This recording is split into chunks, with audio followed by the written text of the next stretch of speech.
జిల్లా కేంద్రంలో ఈ యొక్క ప్రియాంక హాస్పిటల్ అనేది నెలకొల్పడం కేవలం పేదలను, అమాయకులను, రోగులను నిర్లక్ష్యంతో వాళ్ళు ఎవరైతే నమ్మి వైద్యానికి వచ్చిందో వాళ్ళ యొక్క రోగాన్ని పెంచి క్రిటికల్గా మార్చి ఆందోళనకరంగా మార్చి వాళ్ళను భయాందోళన గురి చేసి దోపిడీ చేయడానికే ఈ హాస్పిటల్ పెట్టిండ్రు.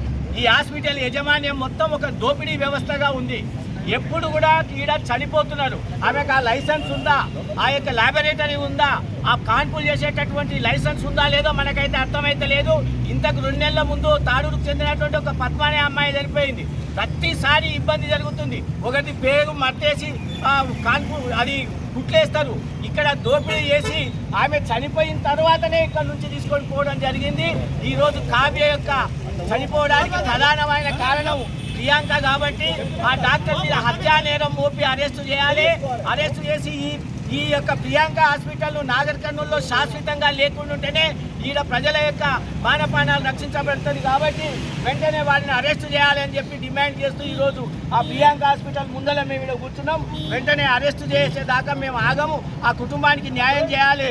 వెంటనే ₹1 కోటి నష్టపరిహారం కావ్య కుటుంబానికి కూడా ఇవ్వాలని డిమాండ్ చేస్తూ ఉన్నాం. ఇప్పుడు ఎవరైనా కానీ సుస్థయిందంటే ఏం చేస్తారంటే ఒక లెటర్ రాసుకుంటారు. వాళ్ళే ఏమైనా ఇబ్బంది అయితే మీరైనా బాధ్యులు అంటే రాపించుకుంటారు. అది నార్మల్గా ఉండేటటువంటి నిబంధనలే. అది మీరు రాసింది కదా, మాకు రాసిచ్చింది కదా, ఇక ఆ మనిషి చచ్చిపోయినా మాకు బాధ్యత లేదనేటటువంటి మాట ఏదైతుందో అది పూర్తిగా అన్యాయం. ఎవరైనా రాసిస్తాము. మనం అనారోగ్యం పాలైనప్పుడు డాక్టర్ కోటి నామ్స్ ప్రకారంగా రాసిచ్చినంత మాత్రాన అది రాసిచ్చింది మీరు కాబట్టి మీ పిల్లలు చచ్చిపోయినా సరే, మీ పిల్లలు చచ్చిపోయినా సరే అనేటువంటి వర్డ్ మంచిది కాదు. డాక్టర్లు అంటే దేవతలతో సమానంగా మనం అనుకుంటాం, నమ్ముతాం. నమ్మి వచ్చిన వాళ్ళని ముంచేటటువంటి వ్యవస్థ ఏదంతో దీన్ని పూర్తిగా అన్యాయం. వెంటనే ఆమెను అరెస్ట్ చేయాలని డిమాండ్ చేస్తున్నాం. ఇదేమి రాజ్యం, ఇదేమి రాజ్యం, ఇదేమి రాజ్యం, ఇదేమి రాజ్యం. We want, we want, we want, we want, we want. Priyanka hospital licence వెంటనే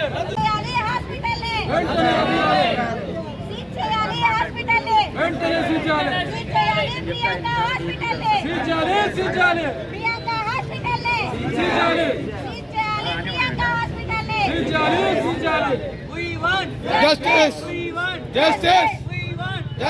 ప్రజల ప్రాణాలతో చెలగటమాడుతున్న డాక్టర్ ప్రియాంక వెంటనే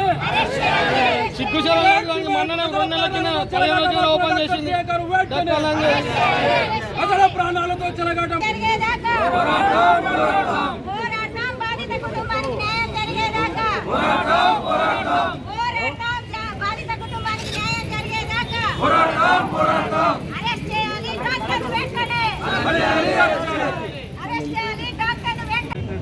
బోర్డు నుంచి మెడికల్ బోర్డు నుంచి రిపోర్ట్ వచ్చేది ఉంటుంది.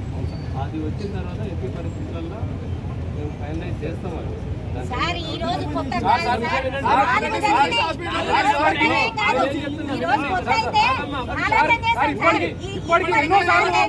ఎంతో మంది చచ్చిపోయి గతంలో హాస్పిటల్ లైసెన్స్ రద్దయింది. అయినా కానీ ఎంతమంది ప్రాణాలు బలిస్తారు.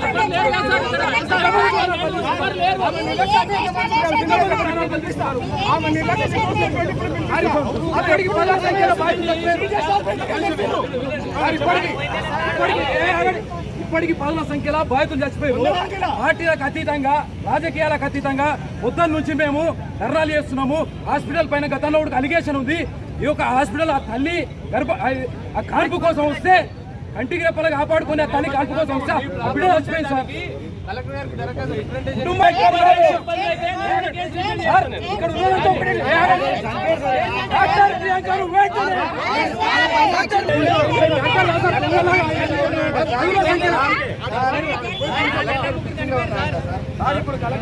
ఇప్పటికి పదుల సంఖ్యలో మీటింగ్ లో ఉన్నట్టు బిజీలో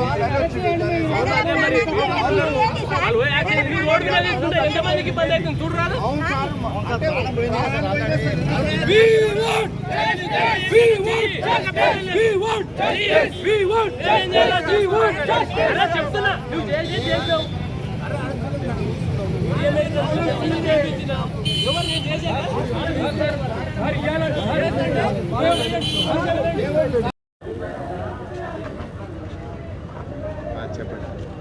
సో ప్రెస్లో మనకు ఇక్కడ ప్రియాంక హాస్పిటల్లో ఒక మదర్ డెత్ అయినట్టుగా ఇన్ఫర్మేషన్ వచ్చినందుకు అడ్వర్స్ న్యూస్ వచ్చినందుకు ఏం జరిగిందని తెలుసుకోవడం కొరకు మేము ఇక్కడ హాస్పిటల్ దగ్గరికి వచ్చాము. వచ్చి ఇక్కడ ఇన్ఫర్మేషన్ తీసుకొని ప్రైమరీ ఇన్ఫర్మేషన్ కలెక్టర్ గారికి ఈజ్ చైర్మన్ కాబట్టి కమిటీ చైర్మన్ కాబట్టి కలెక్టర్ గారికి ఫర్దర్గా ఇన్ఫర్మేషన్ ఇస్తాము. సో ఇక్కడ గైనకాలజిస్ట్ వారు ప్రస్తుతానికి లేరు అండ్ మత్తు డాక్టర్ అండ్ గైనకాలజిస్ట్ యొక్క ఒపీనియన్ ఎక్స్ప్లెనేషన్ ఇచ్చిన తర్వాత కలెక్టర్ గారికి ఫర్దర్ ఇన్ఫర్మేషన్ ఇచ్చి యాజ్ పర్ కలెక్టర్ గారి ఇన్స్ట్రక్షన్ ప్రకారం ఏం చేయాలనేది మేము నిర్ణయం తీసుకుంటాం. I'm doctor Venkatesh with programme MHN programme officer DEMO వాళ్ళు ముగ్గురం వచ్చామన్నమాట తెలుసుకోవడానికి. ఈనాడు ఏదైతే పి కావ్య హైదరాబాద్ అమ్మాయి అంటే తల్లిగారి ఈ ఊరు హైదరాబాద్ ఇవ్వడం జరిగింది. కరెక్ట్ సంవత్సరం అయింది మ్యారేజ్ అయ్యి. 9 నెలల నుంచి ఇక్కడే అంటే డెలివరీ వరకు ప్రెగ్నెన్సీ స్టార్ట్ అయినప్పటి నుంచి డెలివరీ వరకు ఇక్కడే చెకప్ జరుగుతూ ఉంది. నిన్న ఏంది వీళ్ళు ఇక్కడ అంటే ఇందాక అడిషనల్ డిఎంహెచ్ఓ గారికి ఒక లెటర్ ఇవ్వడం జరిగింది. ఆయన హాస్పిటల్ డైరెక్టర్ అంట డాక్టర్ సునీల్ అని. ఎవరైతే సర్జరీ చేసిందో వాళ్ళ హస్బెండ్ ప్రియాంక వాళ్ళ హస్బెండ్ వాడు ఎప్పుడు తాగి ఉంటాడు. ఎప్పుడు టెస్ట్ చేసినా తాగే ఉంటాడు ఆయన. అది క్లియర్గా నేను కావాలంటే ప్రూఫ్ కూడా ఇస్తానని ఎవరు వచ్చినా సరే. అయితే వాడు రాసిచ్చింది ఏంటంటే వాడు అని ఎందుకు అంటున్నా అంటే ఒక రూడ్ ఆయన ఒక 4గురిని పెట్టుకొని అందరిని బెదిరిస్తా కూర్చుంటాడు హాస్పిటల్లో. ఆయన ఆ రూడ్ ఏం చేసిండు ఈరోజు రాసియోడు అయింది హాస్పిటల్ డైరెక్టర్ అని 5:30కి వాళ్ళు వచ్చిండ్రు. 11 o'clock పెయిన్స్ వచ్చినాయి. మామూలుగా 2 డైలేషన్ అంటే తెలిసిన వాళ్ళకి తెలుస్తుంది. అది 2 finger డైలేషన్ ఉంది, ఇబ్బంది అవుతుంది అని ఆయన సిజేరియన్ చేయాలంటే సరే అని ఒప్పుకున్నారంట. ఒప్పుకున్నప్పుడు కూడా వీళ్ళు హై రిస్క్ ఉంది, బీపీ నార్మల్ ఉంది, బీపీ నార్మల్ ఉంటే హై రిస్క్ అని చెప్పిండట. హై రిస్క్ అని చెప్తే అమ్మాయి హస్బెండ్ సిగ్నేచర్ చేశాడు. అదే ఆయన లెటర్ ఇచ్చింది ఇందాక అడిషనల్ డిఎంహెచ్ఓ గారికి. నేను అదే క్వశ్చన్ చేసిన అడిషనల్ డిఎంహెచ్ఓ గారికి. హై రిస్క్ అంటే వాడు ఏ భర్త కూడా ఎట్లా ఒప్పుకుంటాడు? హై రిస్క్ అంటే లేని వాళ్ళం కాదు, హైదరాబాద్ ఇమ్మీడియట్గా షిఫ్ట్ అవుతాం.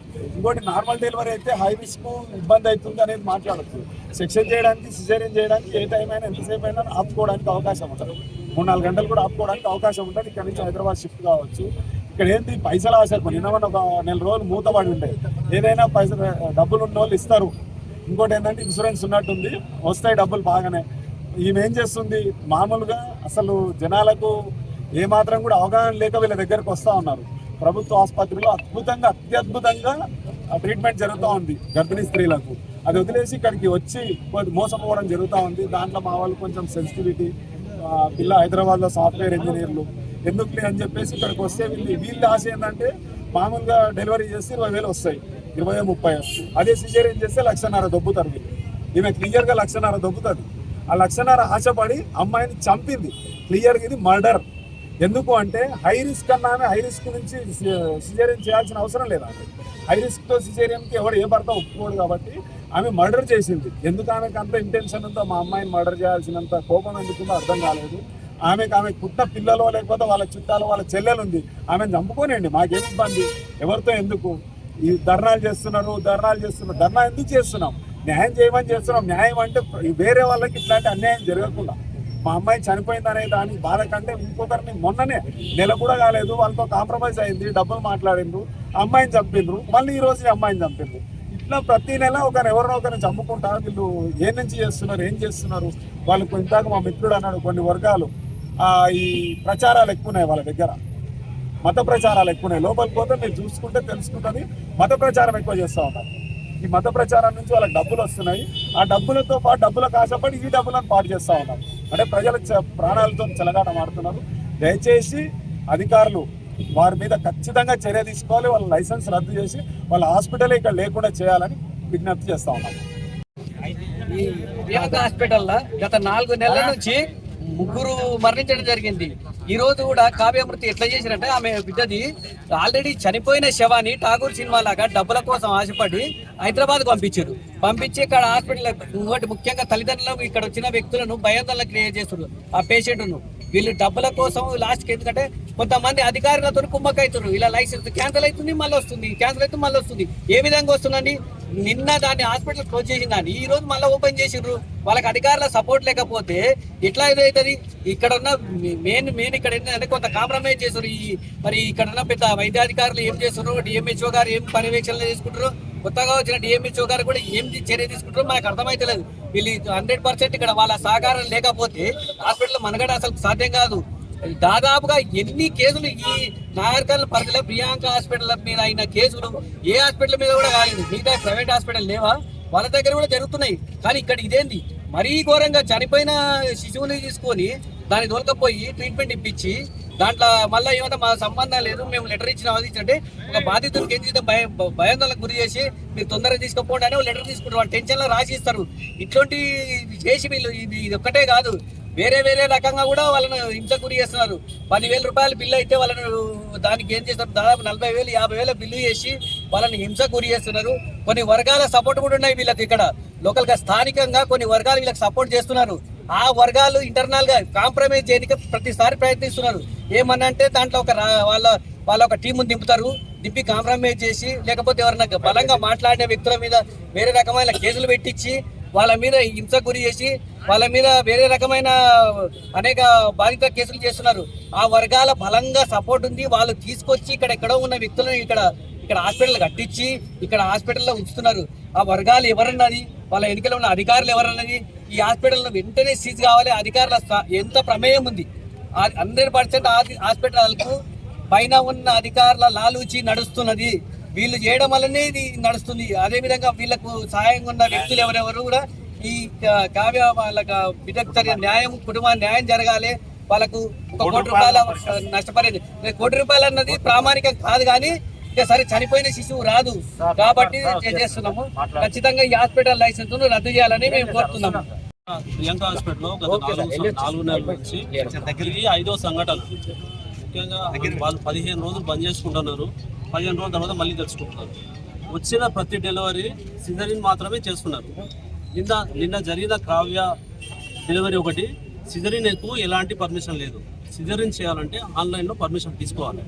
ఆన్లైన్లో ఎలాంటి పర్మిషన్ తీసుకోకుండా ఆ అమ్మాయిని వాళ్ళ భర్త సాఫ్ట్వేర్ ఇంజనీరు, ఆ అమ్మాయికి సిజరీన్ చేసారు. సిజరీన్ చేసినాక నవజాత శిశువు చాలా ఆరోగ్యంగా ఉన్నాడు పిల్లగాడు బాబు. తర్వాత ఏం జరిగింది? ఆ అమ్మాయి చనిపోయింది. వీళ్ళు చేసిన ట్రీట్మెంట్ వల్ల కాంపౌండర్ చేసినరా, మళ్ళీ వాళ్ళు చేసినరా, డాక్టర్ ఉన్నదా ఎవరు చూడలేదు. వాళ్ళ ఆ పాపకు సంబంధించిన తల్లిదండ్రులు చాలా అమాయకులు. చిన్న కిరాణా కొట్టు నడుపుకుంటున్నారు. వాళ్ళకి ఎలాంటి సంబంధం లేదు. వాళ్ళు కూడా తెలుసుకున్నారు, అంతే చూసినారు. చూసి వీళ్ళు టెన్షన్లో ఏం చేసారు, 2 గంటల తర్వాత ఆమె చనిపోయింది. ఇక్కడనే చనిపోయింది.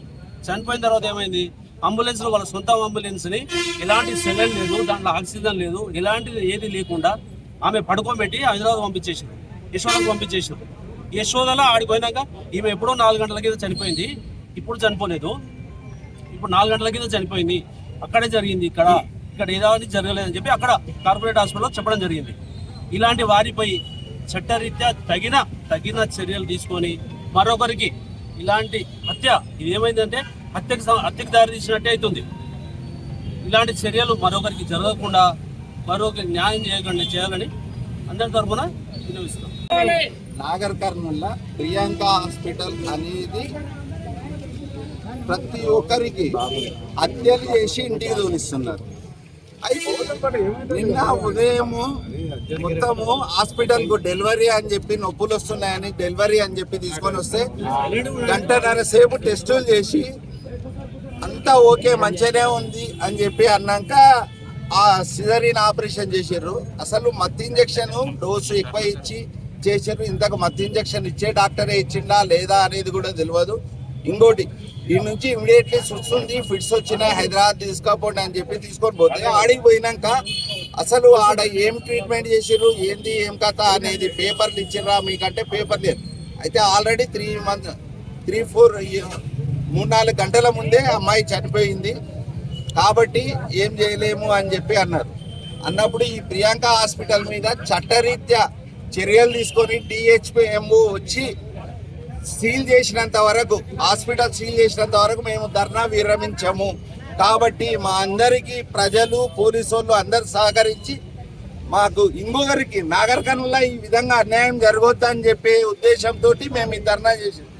ఏదో వాళ్ళతోటి పైసలకు లాలుచి పడి అది కాదు, ఒక ప్రాణం ఖరీదు ఎంత అనేది ప్రతి ఒక్కరికి తెలుసు. కానీ ఇంకొకరి ప్రాణం పోకూడదు అనే ఉద్దేశంతో మేము చేసేది.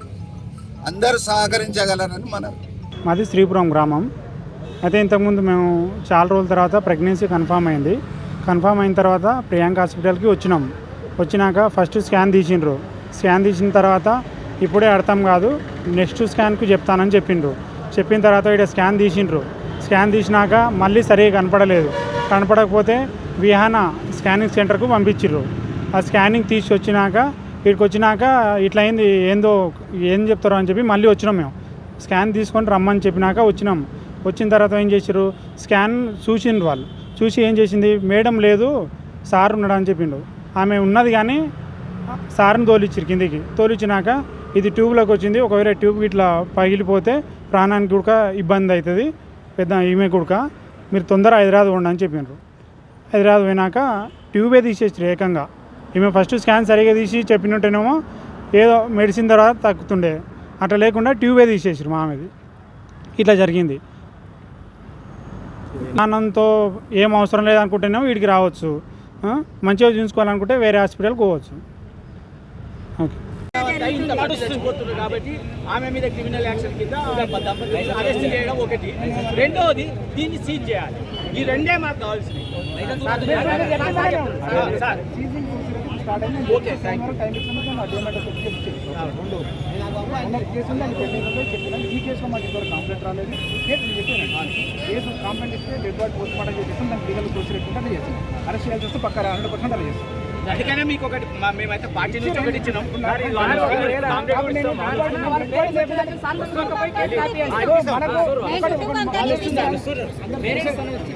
అందరూ దయచేసి మీరు గుర్తుపెట్టుకోవాల్సింది ఏంటంటే డెడ్ బాడీ లేకుండా ఉందా లేదా నేను ప్రూవ్ చేయలేదు. కాబట్టి నాకు డెడ్ బాడీ ఉంటే నెగ్లిజెన్స్ ఉండాలో చెప్పాల్సింది డాక్టర్ లేదు. మాకు డెడ్ బాడీ హ్యాండ్ ఓవర్ చేయండి, నేను ఏది చేస్తాను లీగల్ ఏముంటే అది చేస్తాను 100%. ఆ నమ్మకం మేము ఉంచండి చేయండి. ఇప్పటికి అదేంటి సీజింగ్ ప్రాసెస్ అయితే స్టార్ట్ చేయండి. 7 తర్వాత అయితే సార్ 7 తర్వాత కాకపోతే రేపు టౌన్ బంద్ అవుతుంది.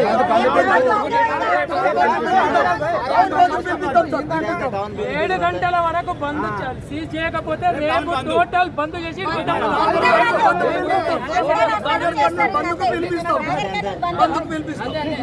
ఒక మాటేనండి.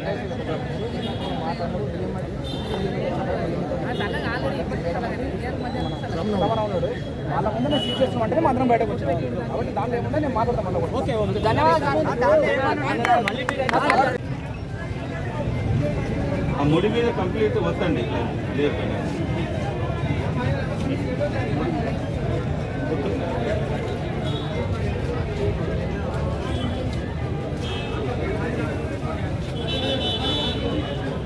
కంప్లీట్ అవుతుందా?